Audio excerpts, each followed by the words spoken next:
Very good. It's 1 o'clock, so we'll begin the EDIC meeting for today. We have a few items on the agenda. Number one is to approve the EDIC meeting minutes of 7/23/24. We have it in front of us, and if there are any other changes or corrections, otherwise, we will accept a motion. I'll motion to approve. We have a motion. Do we have a second? Second. We have a motion and a One second. point, Any other it comments? says the February meeting.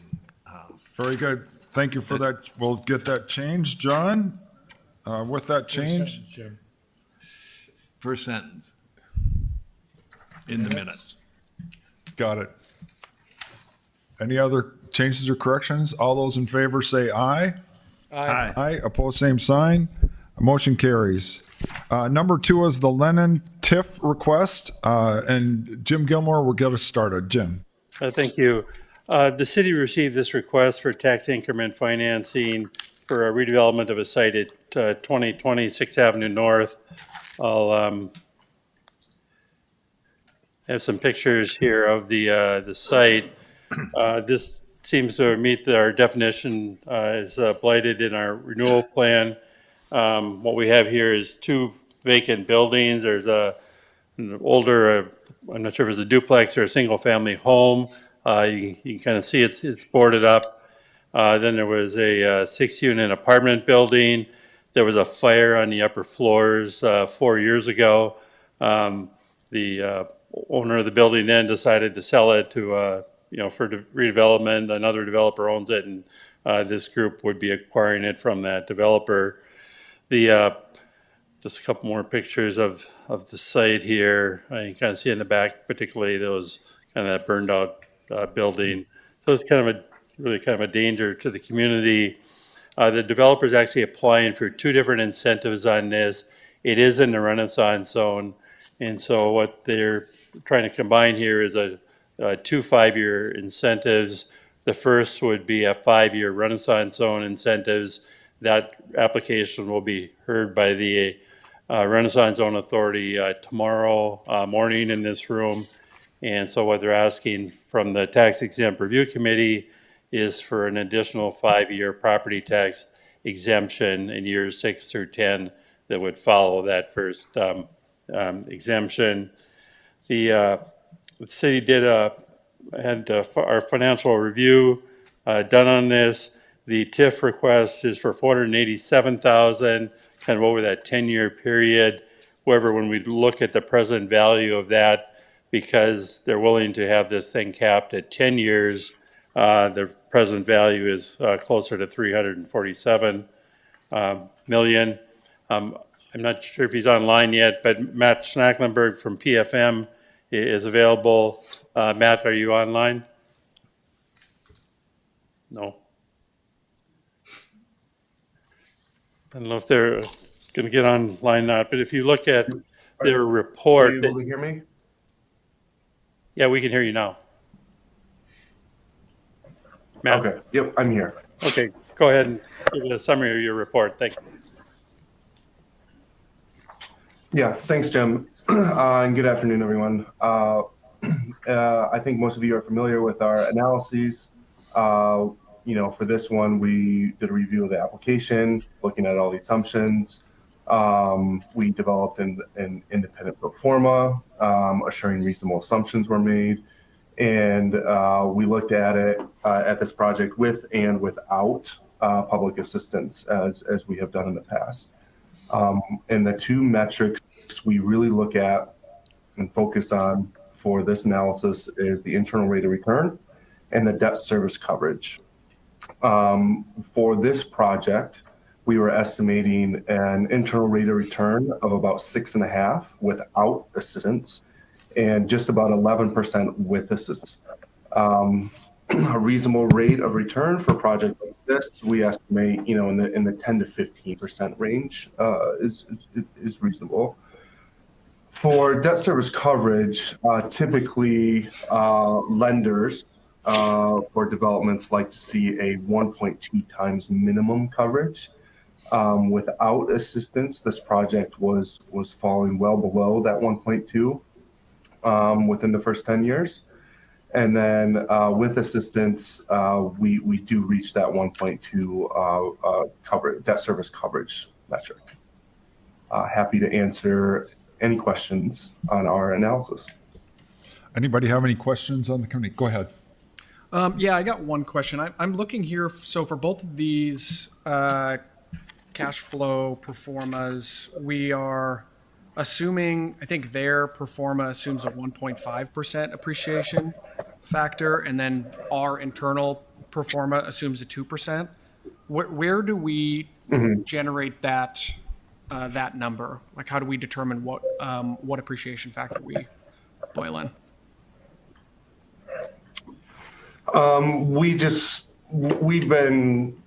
I think we keep it pretty standard at 2% just to have an apples to apples for all of the analyses that we do. Okay, and is that based on, like a historical analysis of the last X amount of years within this market? Because this market has grown, especially the location that they're building, far over 2%. And when you're looking at the way, you're putting these performances together, the difference between a 2% and say like a standard 3% would absolutely mean the difference between an 11% or an in versus out project. Sure. Well, I'm happy to do further analyses and look at what would the appreciation need to be in order to reach that kind of that 1.2 times coverage and the kind of the minimum 10% rate of return. We try to keep it somewhat conservative. This is something we just don't know what is going to happen in the future. Markets do fluctuate, especially over a 10-year period of time. Yeah, absolutely. Yeah, Mr. Chairman, the only reason I ask that is because that is obviously a major driver of value for a property is the appreciation. Typically, I mean, if depending on where you look in the city, there's an average of 5% over the last 10 years. And so you stick 5% in there and all of a sudden this looks like an 18% IRR project, which is very good and people would invest in. So not necessarily flagging that as something that would discourage us passing this, but just some consideration on how we underwrite these deals moving forward. Nope, that's good. Thank you, Lucas. So, Jim, I have a question for you. So that obviously across the street almost where we've knocked down some buildings where like this building where it's boarded up and it really isn't safe. Was that a consideration where we could have done that where if they would have been interested in knocking it down and then applying for it later? Can you talk a little bit about that? Yeah, I had talked to them about maybe, that process. Right now, it's actually owned by a different developer. Right. And, they weren't ready to do that. I think because they're ready to go now, we didn't feel there was a need to try to push them to get it knocked down any further ahead than, if they're going to get into the ground next summer. Maybe that could be a consideration in our development agreement that it's contingent on them actually starting construction this year. And if not, they would at least demolish the building. And this is a little bit related. So there's some other buildings close by owned by another developer where it's the same thing where they're boarded up, and I just don't think that's safe. Is that up? Are they considering doing that too? If you know what I'm talking about. Yeah, I've talked to that developer too, and I'll continue to see if we can't try to get that one moving along. They're trying to acquire one last property on the block, and so that's been, the delay there. And maybe I should have just talked to you one-on-one, but I just think that several of those houses are boarded up, and it's not a good safety situation for police and fire, and it's pretty clear that none of them are being used, and so if that would be possible, I think we should do that. I think maybe you and I should have a visit with inspections and just see if some of those are to the point where if they don't do it themselves, we should be looking at dangerous building actions. Okay. Very good. And I apologize for that. But are there any other questions? So basically, they bought the one building, but the demolition, that's an estimate. They don't really know what that's going to cost. We'll get the developer up here, but they actually own both buildings. It's one property with two buildings. The other thing I want to, maybe if there's no other questions for Matt, he'll stay on for the next one. But I visited with Eric Johnson about how we deliver the TIF benefit on this. in the past, what we've typically done is you have them pay the property taxes, then we give the money back, and then we're uncertain how it would run. I hear they're willing to live with the 10-year exemption, and really, if we did it the other way, it would probably go longer, and so this, I think, is a benefit for the city if we can cap this at 10 years. And so as a TIF exemption, under our typical process, they pay the property taxes and we give them the money back. Our finance department said, can you just structure this so they don't pay the property taxes and we don't have to do a lot of accounting? And because the ownership group will stay the same, that I think will work better on this particular one. And Eric is on, maybe he can touch on that a little bit, and then we'll get Andrew up here, the developer. Eric? Yeah, hi, can you hear me? Yes, can you hear me all right? Yep. Okay. I think Jim said it, but I'll kind of repeat maybe a little bit different form. Under urban renewal law, we grant tax increment financing, public assistance, and there's a number of different ways that the city can provide public assistance on a project. They might undertake public improvements themselves, street improvements and so forth, and special assess it, and then capture the tax increment financing itself and pay the special assessments off. That's a benefit to the developer, and it's a way of paying for a cost that reduces their cost otherwise. The other thing that we've done a lot of lately for the last 20 years is to do what Jim was alluding to, which is where we enter into a development agreement. The developer puts up a project that has minimum investment, a standard investment of a certain minimum dollar amount, and then we just give them a tax increment financing note, and we capture the TIF and turn around and give them money every year that we've captured. So it doesn't cost the city anything per se, but it is a lot of paperwork, particularly for the finance department. And on certain projects, it makes sense to do this third alternative that we're trying to do here, which is instead of doing that, we'll just grant them an exemption. We'll target the exemption to apply 100% for maybe a few years and maybe less than that in the years to come. In this particular case, it's going to be targeted just a full exemption for the years 6 through 10. And that should pretty closely match the eligible expenses we normally track and give and pay back through that tax increment finance note. But it's a lot easier paperwork. We just put the exemption on once the Renaissance Zone exemption expires. And, the developer takes the risk that the taxes go up or down as the case may be, but they derive the benefit. Not every project works well for a tax exemption, but it sounds like this one is one that will work well for a tax exemption. Does that help, Jim? Yes, thank you. So can I summarize basically the Renaissance Zone? I really appreciate that because it's only 5 years, and 5 years unfortunately goes really fast, especially the older you go. But the other thing is, so basically that's what's going to happen for the first 5 years. Then for the next 5 years, that's what that's what we're voting on today, correct? Yeah, correct. And I'll have Andrew Hansen come up and talk about the development, but just kind of getting ready for the question Dave always has about, well, how much is this paying in property taxes now? The property tax bill next year will be probably around between $2,200 and $2,300 when at the end of the 10 years. And of that 2,200, the city gets 400, the county gets about 350. At least, this will be worth at least $2 million.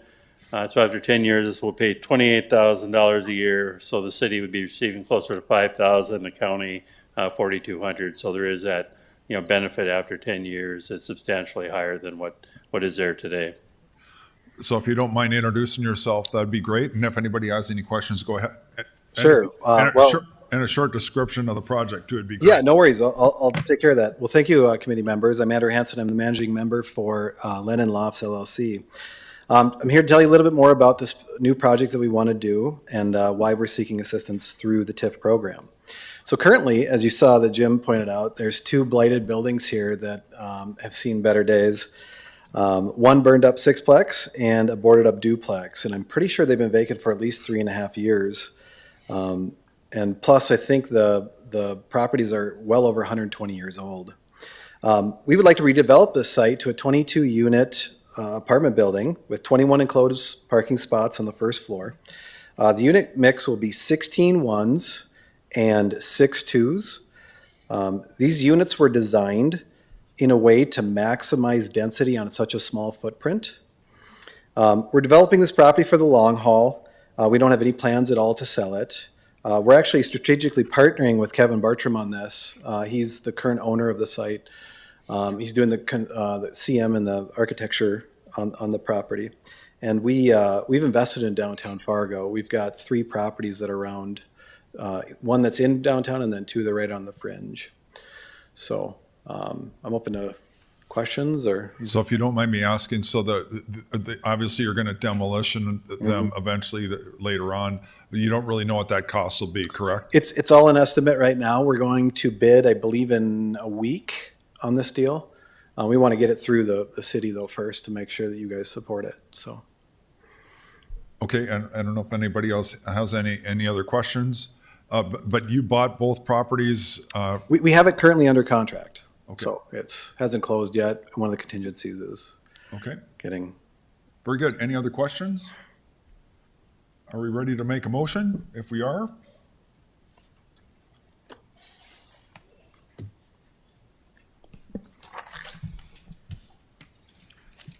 Move to approve? we have a motion. Do we have a second? I'll second. We have a very shy committee today. Everybody, it's so nice out. Everybody's been sitting outside, so it's hard for them to get their bearings. So, very good. Any other comments or questions? All those in favor say aye. Aye. Opposed, same sign. Motion carries. Congratulations. Thank you. Very good. Number 3, the Skyline TIF request. Jim Gilmore.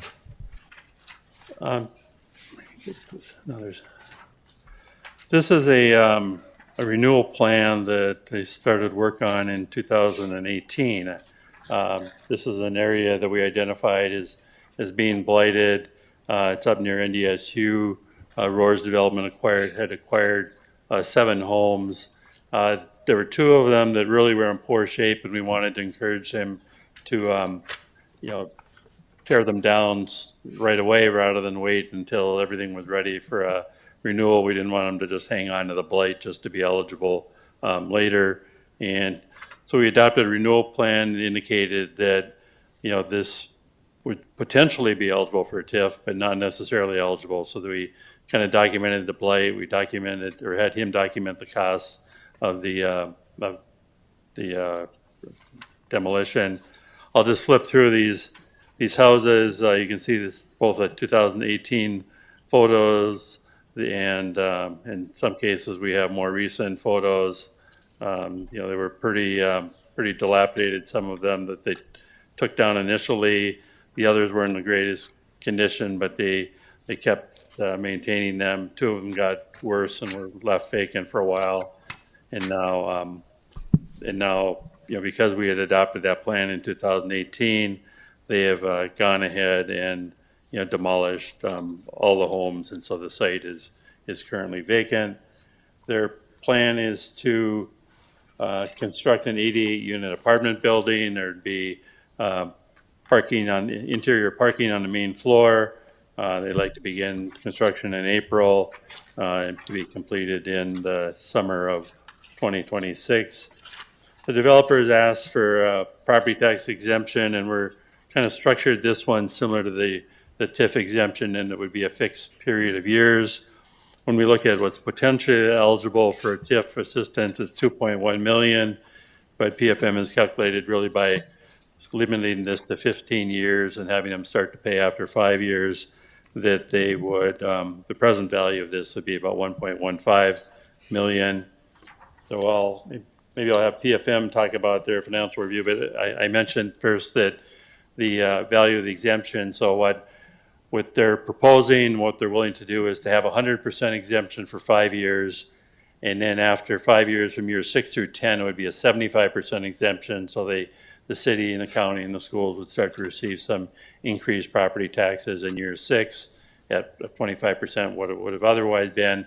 And after year 10, that would drop to a 50% exemption, and they would pay, property taxes based on 50% of the value. Looking at the value, then, they'd only pay on the existing amount for this first 5 years, which would be about $2,700. And then after 5 years, it would go up to $63,000. and then 126, and then after the 15 years ended, it'd be 252,000 a year. With the city and the county shares of that ultimately being over $40,000 each. Can you repeat that again, Jim? So 1 through 5? 1 through 5 would be just the existing value, which is around $2,700 a year. That's based on what it's worth today, which is all 7 of these lots. The assessor's value is $195,000. So, assuming it's about 1.4% of that 2,700. I'm assuming this will be worth, I think, 18 million when it's done. It could be a little more, a little less, depending on what the assessor finds. They're probably putting over much more than that in, but often, they set the value based on other apartments and not necessarily that's how much they spent on it. So getting back to that, then after 5 years, it would be $63,000 a year in years 6 through 10, and then it would double to 126,000 in years 11 through 15, and after 15, it would double again to about 252,000. So kind of a 100-fold increase from what it is today. Thank you very much. Matt, does Matt, not- do you want to go over this one? any other comments or Certainly. questions about that? And you're from PFM, if we can hear you, if you can give us your summary. Certainly, yes. So looking again, we looked at the application, communicated with the developer about assumptions, created our own pro forma, and looking at the IRR, or the internal rate of return, in the debt coverage. Without assistance, we're estimating a 7.55% IRR. With assistance, we're looking at about a 10.7% IRR. For the debt service coverage, we were below the 1.2 times coverage with our estimate within the first 10 years assistance. With assistance, we do hit that minimum coverage of the 1.2 times. Happy to take any questions. Any questions? Lucas, you were talking about also the increase in value of the property. It would be the same with us too, where down the road, the increases will be very substantial. I guess my question is the parking, is it going to be surface parking, or is there going to be any in the building? No, there you go. It's all surface parking. Okay. No, it's First floor. interior. Now there's 60, looks like there's 60 interior. Okay. Inside the building, there is going to be parking. Very good. Thank you. And if the developers, if you want to come up, you can talk, but you sure don't have to. Yeah, you're welcome to come up for any questions. And Jim, can you talk while they're coming up just a little bit? So we did this where they some of those buildings, it was the same thing where they knocked them down, which was a good thing because they were starting to have security issues and things like that. Can you talk a little bit about how that was applied to to this project?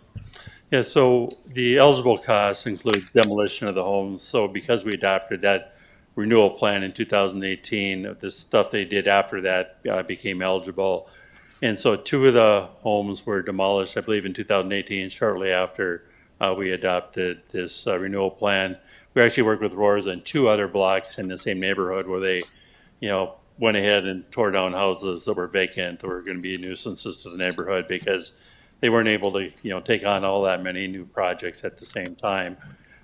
This project, I think 2 of them became vacant and they were started to get ready to demolish those, but now they're ready to go with the project, so they took out all 7 homes. And so all of those costs from 2018 to 2025 will be documented by the city. You should know we'll go document all those costs, and if somehow it became cheaper, we could ratchet back the incentive. But what happens is, so they did the demolition, but then the city verifies the costs, and then those costs get credited into this. Is that basically what happens? Yeah, what we'll do is require that, that present value of the exemption is like 1.15 million. We'll document that, that we know what they paid for the buildings, we know what the demolition costs will be. There's some other utility costs to kill out, the utilities for 7 homes and bring in new utilities, new sidewalks. Those are the type of things that are eligible for TIF assistance. So we'll make sure, it's spent at least that amount. Okay. So go ahead and introduce yourself. Thank you, Commissioner Pepler, members of the committee. For the record, my name is Shannon Roars-Jones with Roars, part of the development team. Mr. Gilmore did a great job explaining a lot of the things, but to answer your question specifically about the parking, there's 60 stalls underneath the building on grade. That's, I think, where I got a little confused by what you're asking. And then there's 48 surface stalls behind the building on the east side, on the alley side. So just kind of to reiterate what Mr. Gilmore was saying, the property consisted of 7 lots, 7 single-family homes. This is in the UMU. So our primary objective here is to increase the density from 7 residential units to 88. It's a mix of efficiency 1, 2, and 3 bedroom. The rents, what we're anticipating is all in line with, we currently have 2 other student housing units, buildings in the area of NDSU. Both of those are 100% rented. So we're really keeping the rental rates in line with the buildings that we already have. And, I think the objective of this is really to increase the density in that area that was really designated for student housing units and reduce some of the pressure in the Roosevelt School neighborhood. So happy to answer any other questions if you have Can I them. ask you a question? So we did this process where you could knock down the buildings because they were basically, it was a blighted area. So for your experience, was it a positive thing, how this will work with you? You paid the cost initially, but now that you will get them reimbursed, can you talk a little bit about that? Happy to. I'll tell you if it was a positive experience after your vote, but but I think it is a good opportunity to memorialize those costs. And obviously, it's in the city's interest, it's in our interest. We don't want homes that are in bad shape left out there. There's a risk, obviously, with people breaking into them, even when they're boarded up, like you say. So the opportunity to memorialize the costs on those blighted houses for when we're ready to develop the project in the future is a great opportunity. There's still a risk because we don't know until we get through this process if we will end up getting the exemptions that will help offset those costs, but having that ability is important. And one thing that Mr. Gilmore didn't say, the houses, 2 of them we did tear down shortly after we bought them, and when we tore them down, at least one of the houses had a meth lab in it, and so there was a lot that we were taking out of that. When we were things that we were finding, gas tanks and chemicals that we were taking out when we did tear down those houses. And so I think it's very important to have the ability to tear those houses down even when you're not ready to start a project. I guess my main, I look at the numbers of what they're paying now in property taxes, $2,700 to what will be in the future. That's very impressive, and obviously it's going to be a benefit to the neighborhood compared to what was there before. So, any other comments or questions? No other comments or questions? Are we ready for a motion? If we are, please make a motion, someone. Don't be shy. I'll make a motion to approve, Chairman. We have a motion. Do we have a second? Second. Motion and a second. Any other comments or questions? All those in favor say aye. Aye. Opposed, same sign. Motion carries. Very Thank good. you. Congratulations. The next, number 4 is the Convention Center incentives discussion. Jim will get us started off with that. We're been working with City Commission appointed a committee working on a convention center. Some of the questions I've had in the past from developers that knew this was coming is, will you provide any incentives kind of as part of the project if we build a convention center? Would you be willing to set up a TIF district or consider that might pay for some amenities in the building, structured parking, some other, public benefit? And so as I thought about that, I know the budget will be tight.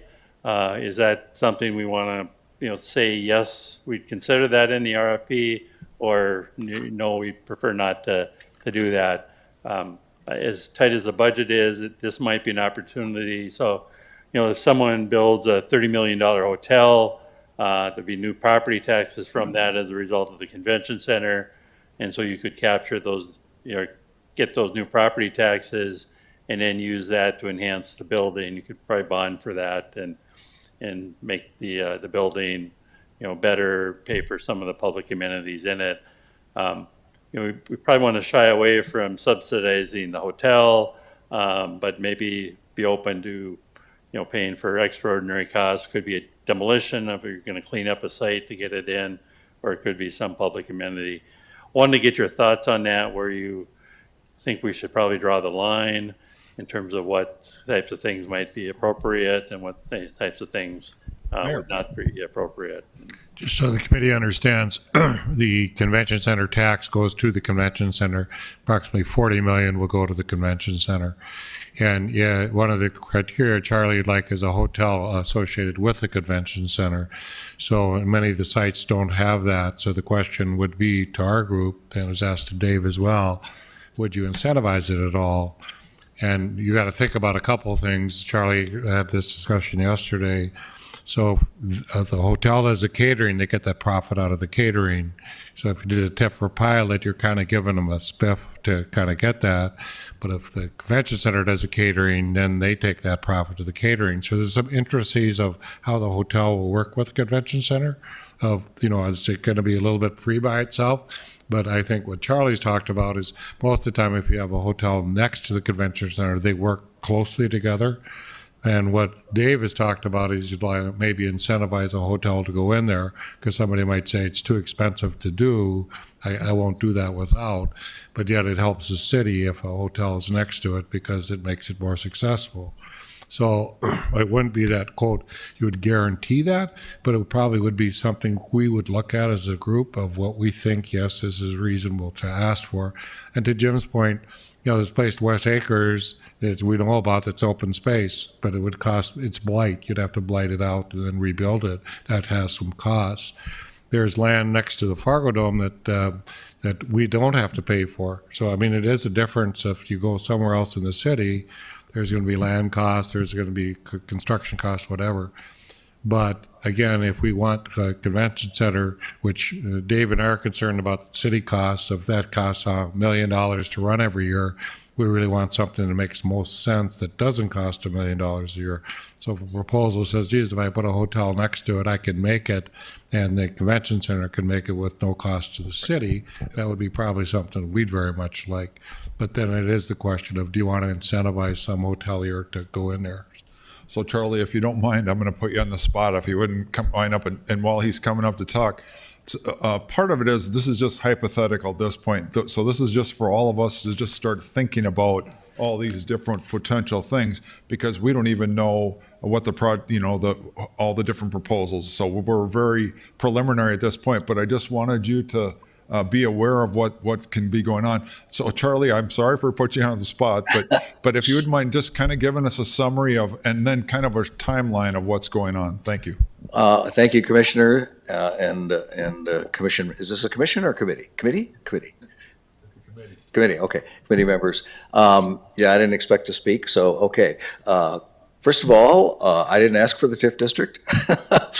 Put that on the record. But I think it's wonderful if it's something you want to hold as a possibility, depending on what kind of proposals we get. I think that the primary thing that I'm looking for in this process as we go through this with the committee is to invite as many qualified bidders as possible to get involved in this game and get as many proposals as we can to give us and the city a great group to choose from, and we can weigh all sorts of different things. The things that the mayor mentioned, would a district help? I would love to see that as something that's available.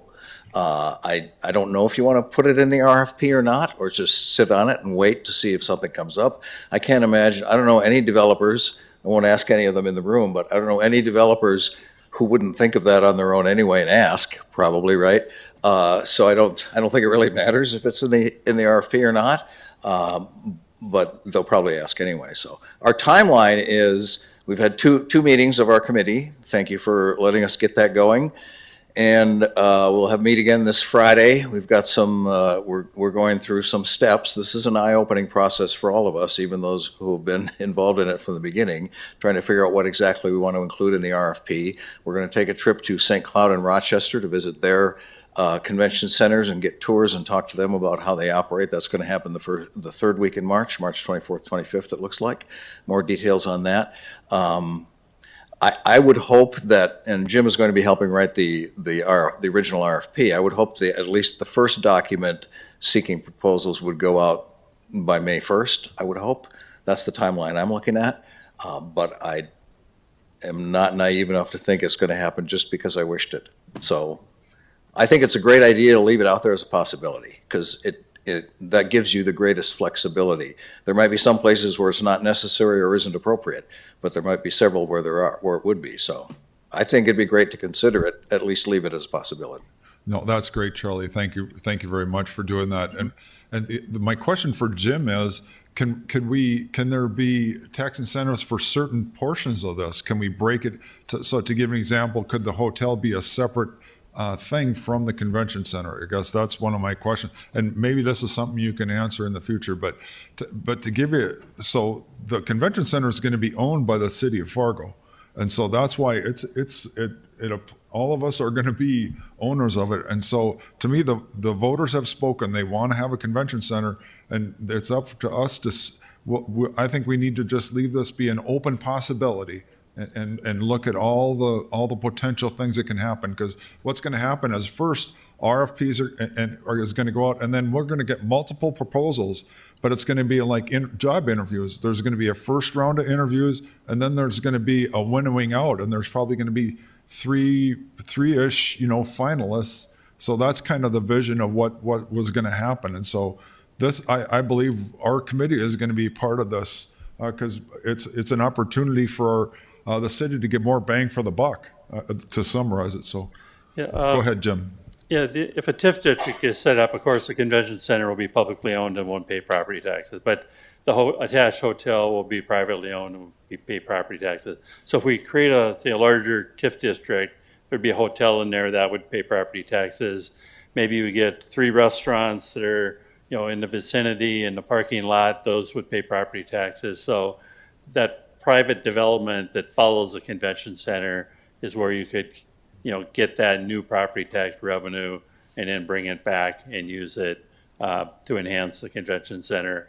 How you'd use it, typically, we've always used it for maybe, some of the costs of the land, demolition, or maybe other, parking, maybe some extra meeting rooms that can be paid for with TIF money. So that's how it could be, structured. But it'll be up to the city, depending on the site, whether or not there is that potential for, adjacent development. Some sites, maybe there won't be. Maybe it'll be someone proposes they add it to an existing hotel. Well, then there's maybe nothing new that comes along. So that anybody on the committee, if there's any technical questions, obviously Jim's the guy to ask. And if you have, in the meantime, for all of us to ask questions, and I do think for Charlie, he already knows that Jim's the guy to talk to as far as what are the potential different incentives that we have that can be applied to this project. But I just think this is a way, go ahead, Charlie, go ahead.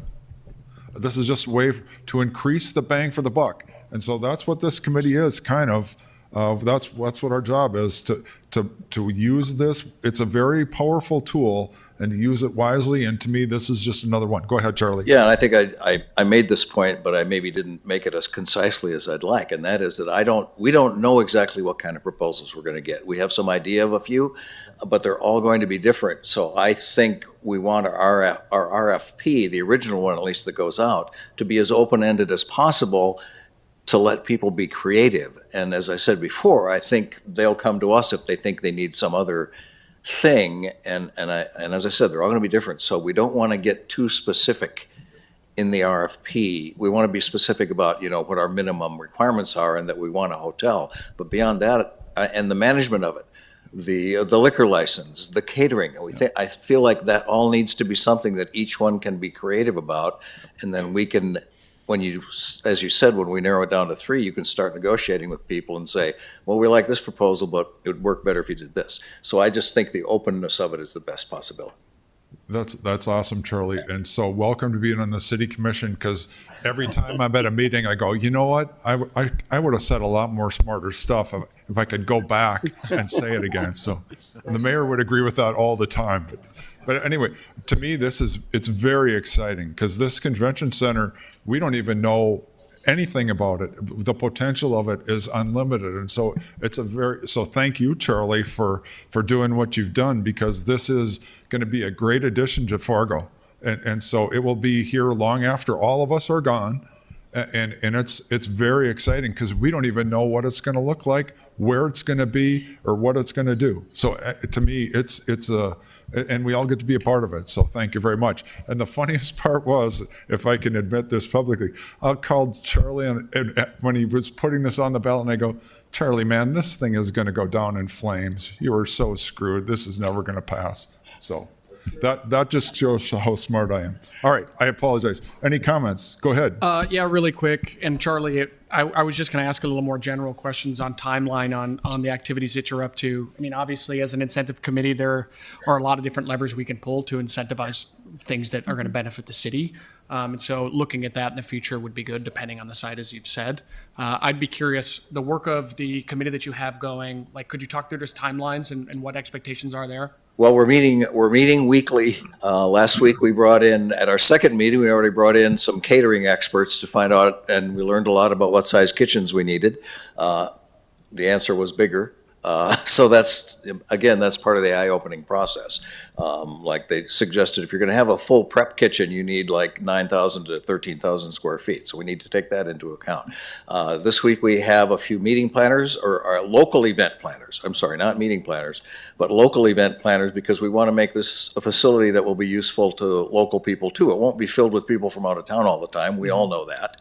We want to make it as accessible as possible. So we want to find out what their space needs are. What things aren't they able to do in town, for instance? Obviously, the Chamber of Commerce is a good one to talk to about this, because they have some of the largest in-town events, Voices of Vision, their annual meetings and things like that. So we're going to talk to them and a couple of other local event producers, and we may have a couple from Bismarck joining us. They can't come this week because of the legislature, but we will have them Zoom in next week. So those are the things the details we're trying to work out.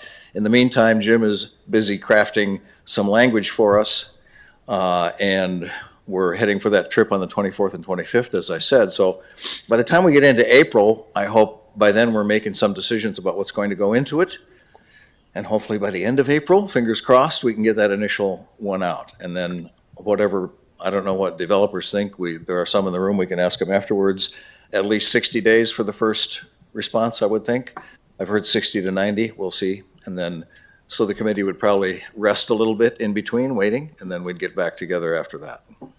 So the Did meetings, that answer your questions, Yeah, thanks, Lucas? Charlie. Okay. and the meetings are at 1 o'clock on Friday. And 1 o'clock Fridays, right here in this room, And they're open to the public, and if televised. If you want to see the meetings in the past, there's a way to do that too. So, but anybody's welcome to come, and it's very exciting. Go ahead, Charlie. And we have if you go to our fargomoorhead.org website, you'll be able to find, just search Convention Center, you'll find a page that includes a lot of this information, including links to the videos, just like you have it's on the city site too, but we're putting it on our site as well. So we're trying to be as open as possible about this. Once again, I apologize for putting you on the spot, because I think you just Okay. came here and you were going to just sit and observe. That's what you told me. But anyway, I think this is very, very important to get out to everybody, and this is kind of a different group than as at our other meetings. So Thanks for the opportunity. you bet. Any other comments or questions? So like I said, this is, yeah, go ahead, Just- John. So you're asking this committee is we would be open to looking at incentives, and really what you're talking about is a traditional TIF district, an urban renewal district, that maybe Jim could be mentioned in the RFP that would say, TIF incentives may be considered. I think it'd be advantageous to the city to create the district around this, because you're going to create secondary development. And with a district in place, you could capture taxes to help expand and partner exactly what we want to do to, on the backside of this, get the maximum tax value out. So, I think it's a great idea. I think what we could simply have in the RFP is just say, if you are requesting incentives, please explain, with your proposal. So. Well, and we need to look at the district to say, what's that going to do? This is going to be a magnet, and there is going to be the development around it, and all the things that we can bring into play to partner with these developments to increase their value. The backside of this, what we're trying to do is maximize the tax base on the back end of it, and would be in a great position to do that. It's very exciting. I appreciate it, and I also appreciate everybody on the committee, because this is going to be a fun thing to be a part of, as are all these projects. Okay, and number 5, Jim, is the EDC. They're going to give us an update at the next meeting. Do you want to talk about that? Yeah. And Mike is coming up to speak too. Yeah, Mike's going to talk to you about that. Yeah, this is my deal. So the commission and this committee as well, at one point here in the last couple of years, has asked for tracking of incentives. And we've been working with the EDC, FMEDC, over the last couple of years to develop a survey system in order to do that. I just had a meeting with them last week, and they do have some good software in place for doing that. We did send out the first surveys back last year.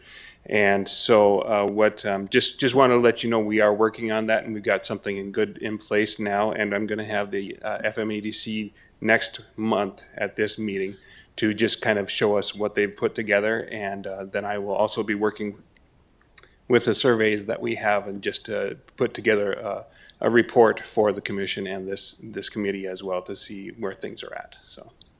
That's great, Mike. Thanks. And I do appreciate that. And I appreciate Joe Rosso being here, and also the EDC working together with the city. That's a great thing. Instead of us duplicating things, and the EDC has to do a lot of things they're required to by the different things, and as are we. And so now to be able to do it together makes us all a lot more efficient. So thank you for doing that, and thank you for your work, Mike.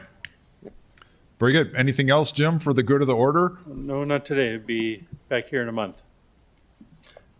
Any other comments? Very good. Thank you, everybody, for being here today. Have a good afternoon. We're adjourned.